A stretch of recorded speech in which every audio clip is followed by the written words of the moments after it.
పెంచారు, 32,000 కోట్లు పెంచారు, 1,25,000 కోట్ల రూపాయలు అప్పు చేశారు, ఎలక్ట్రిసిటీ బోర్డుని దివాలా తీపిచ్చారు. నేను ఆ రోజు ఒక మాట మన పార్టీ చెప్పాం, కరెంటు ఛార్జీలు పెంచమన్నాం, 2 ఏళ్లు పెంచలేదు. కరెంటు ఛార్జీలు భవిష్యత్తులో కూడా పెంచమని మరొక్కసారి రాష్ట్ర ప్రజలందరికీ విజ్ఞప్తి చేస్తున్నా. 2 ఏళ్లలో యూనిట్ ప్రొక్యూర్మెంట్ కాస్ట్ 38 పైసలు తగ్గించాం.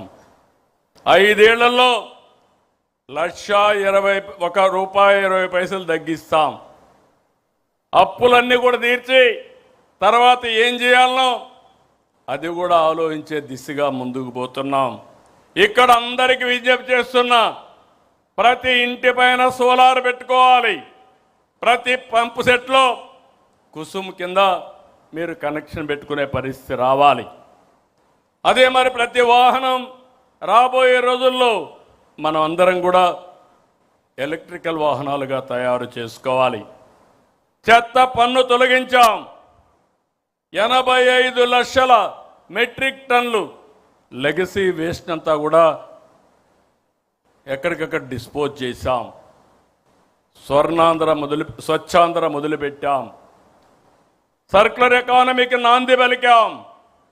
డోర్ టు డోర్ గార్బేజ్ కలెక్షన్కి శ్రీకారం చుట్టాం. ఇంకొక పక్క రెవెన్యూ రికార్డులన్నీ ప్రక్షాళన చేస్తున్నాం. రీసర్వే సమస్యలను పరిష్కరిస్తున్నాం. ఒక వ్యక్తి దుర్మార్గం వల్ల 3 సంవత్సరాలు పడతా ఉంది. మళ్ళీ రికార్డులన్నీ సరిచేయాలంటే ల్యాండ్ టైటిలింగ్ యాక్ట్ రద్దు చేశాం. అదే సమయంలో ఏదైతే ఈరోజు మీరు గుర్తుపెట్టుకోవాల్సింది, ప్రతి ఒక్కరికి QR కోడ్తో బ్లాక్ చైన్ టెక్నాలజీ సెక్యూరిటీ పెట్టి మళ్ళీ ఈడ ఆస్తుల్ని ఎవ్వరు కూడా ట్యాంపర్ చేయకుండా మనం చేసే పరిస్థితికి వస్తున్నాం. రాజముద్రతో పట్టాదారు పాస్ పుస్తకాలు ఇస్తున్నాం. నాలా యాక్ట్ రద్దు చేశాం.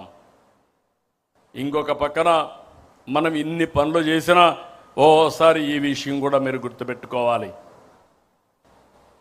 ఎక్స్టర్నల్ ఫ్యాక్టర్స్ కొన్ని ఉంటాయి. ఎక్కడో ఇరాన్లో యుద్ధం జరిగింది, మన దగ్గర గ్యాస్ కొరత వచ్చింది. మనం పండించే ఉత్పత్తి చేసి అరటి అమ్మలేకపోతున్నాం, ధరలు పడిపోతున్నాయి. ఇంకో పక్క మనం ఉత్పత్తి చేసే అక్వాకి రేట్లు పడిపోయే పరిస్థితి వచ్చింది. ఇంకో పక్క ఫీడ్ ధరలు పెరిగిపోయే పరిస్థితికి వచ్చింది.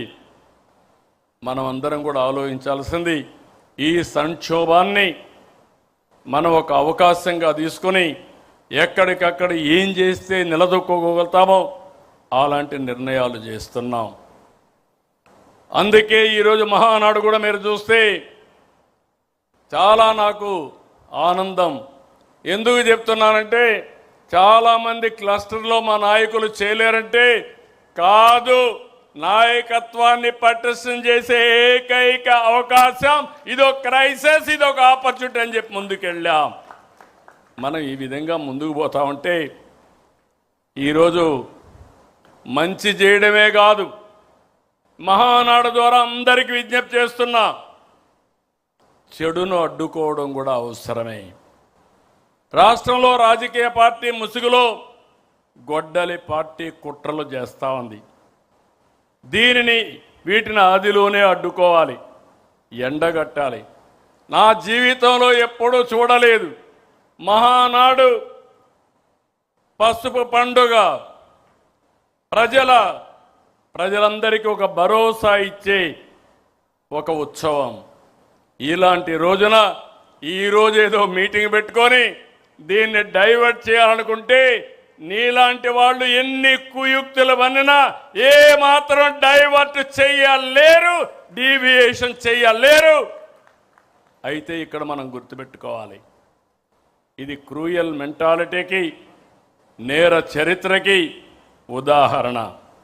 అందుకే రాష్ట్రాభివృద్ధిపై గొడ్డలి వేడితో జరిగిన నష్టాన్ని ప్రజలకు వివరించాలి, వివరిస్తూనే ఉండాలి, వాళ్ళ నైజం గుర్తు చేయాలి. పేదలకు కావాల్సింది పథకాలు, గొడ్డలి వేట్లు కాదు. యువతకు కావాల్సింది ఉద్యోగాలు, గొడ్డలి పోట్లు కాదు. రాష్ట్రానికి కావలసింది శాంతి భద్రతలు. జంతు బలులతో రక్తాభిషేకాలు కాదు. రక్త చరిత్ర రాసేవాళ్ళు స్వర్ణాంధ్ర చరిత్ర లిఖించలేరు. అందుకే గొడ్డలి పార్టీ నెవర్ అగైన్. ఇది మీ అందరి మనసుల్లో ఉండాలి, ప్రజల మనసుల్లో ఉండాలి. వేట కొడవళ్ల నుంచి గొడ్డలికి మారడం వాళ్ళ విధానం. ఐటీ నుంచి క్వాంటం దిశగా ఎదగడం మన విధానం. Both are not same. మళ్ళీ గుర్తుపెట్టుకోండి, వేట కొడవళ్ల నుంచి గొడ్డలికి మారడం వాళ్ళ విధానం. ఐటీ నుంచి క్వాంటం దిశగా ఎదగడం మన విధానం. Both are not same. దేశంలో ఏ పార్టీకి లేని బలమైన కేడర్ మనకుంది. క్రమశిక్షణ, కమిట్మెంట్, కష్టపడి పనిచేసే మనస్తత్వం ఉన్న కార్యకర్తలు మన పార్టీ సొంతం. అదే మన బలం, అదే మన బలగం. అందుకే అందరికీ చెప్తున్నా, కేడర్ని గౌరవంగా చూసుకోవాలి, సముచిత స్థానం ఇవ్వాలి. ఏ స్థాయి నాయకుడైనా party first, cadre cadre cadre. ఎవరు ఇగ్నోర్ చేసినా వాళ్ళని ఉపేక్షించేది లేదని మరొక్కసారి ఈ సందర్భంగా గుర్తు చేస్తున్నా. 175 మంది ఎమ్మెల్యేలే కాదు నాయకులు, 25 మంది ఎంపీలే కాదు నాయకులు. బూత్ స్థాయిలో ఉండే ప్రతి ఒక్క కార్యకర్త నాయకుడే. మనం తయారు చేయవలసింది అనుచరులు కాదు, నాయకుల్ని తయారు చేయాలి.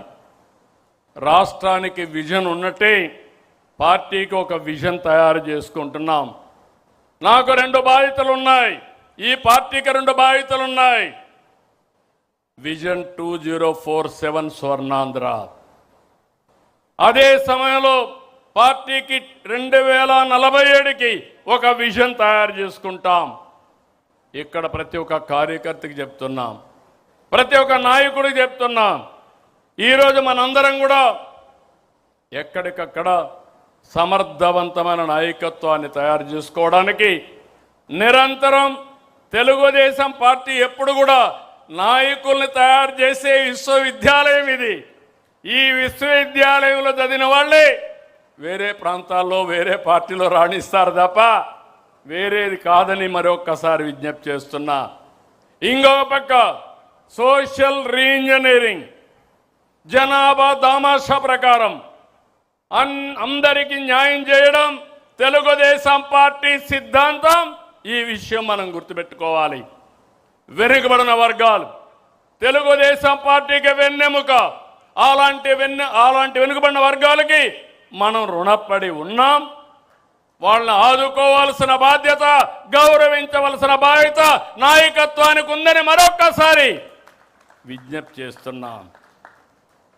అందుకనే కొత్తగా కొన్ని ప్రోగ్రామ్స్ కూడా తీసుకుంటున్నాం. ఇప్పుడే చెప్పారు, ట్రెజరర్ గారు చెప్పారు, జనరల్ సెక్రటరీ గారు చెప్పారు. ఈరోజు మనం 160 కోట్ల రూపాయలు దగ్గర కార్యకర్తల సంక్షేమం కోసం ఇన్సూరెన్స్ కింద మనం డబ్బులు ఇచ్చాం. ఈరోజు అందుకనే మళ్ళీ ఒక విభాగాన్నే పెట్టాం, ఎడ్యుకేషన్, ఎంప్లాయ్మెంట్. మన పిల్లలు కానీ మన మీద ఆధారపడిన మన కుటుంబ సభ్యుల పిల్లలకి చదువు విషయంలో ఏదైనా ఇబ్బంది వస్తే, లేకపోతే ఎంప్లాయ్మెంట్ విషయంలో ఇబ్బంది వస్తే ఏ విధంగా చేయాలనో చేస్తాం. రాష్ట్రానికి సంజీవని ఇచ్చాం. ఇక్కడ మనం ఒక యాప్లోనే పెట్టాం, మై హెల్త్ యాప్లో పెట్టాం. ఇందులో ప్రతి ఒక్క కార్యకర్త ఆరోగ్యం కాపాడే బాధ్యత, భవిష్యత్తులో మీకు ఏదైనా కష్టాలు వస్తే మిమ్మల్ని ఆదుకునే బాధ్యత పార్టీ తీసుకుంటాం, మానిటర్ చేస్తామని మరొకసారి విజ్ఞప్తి చేస్తున్నాను. మూడోది ఎథికల్ ఎకనామిక్ ఎంపవర్మెంట్. న్యాయంగా డబ్బులు సంపాదించుకోవడంలో తప్పలేదు. నేను ఎన్నోసార్లు చెప్పాను, పార్టీ అధినేతగా నా బాధ్యత నా కుటుంబ సభ్యులకు కూడా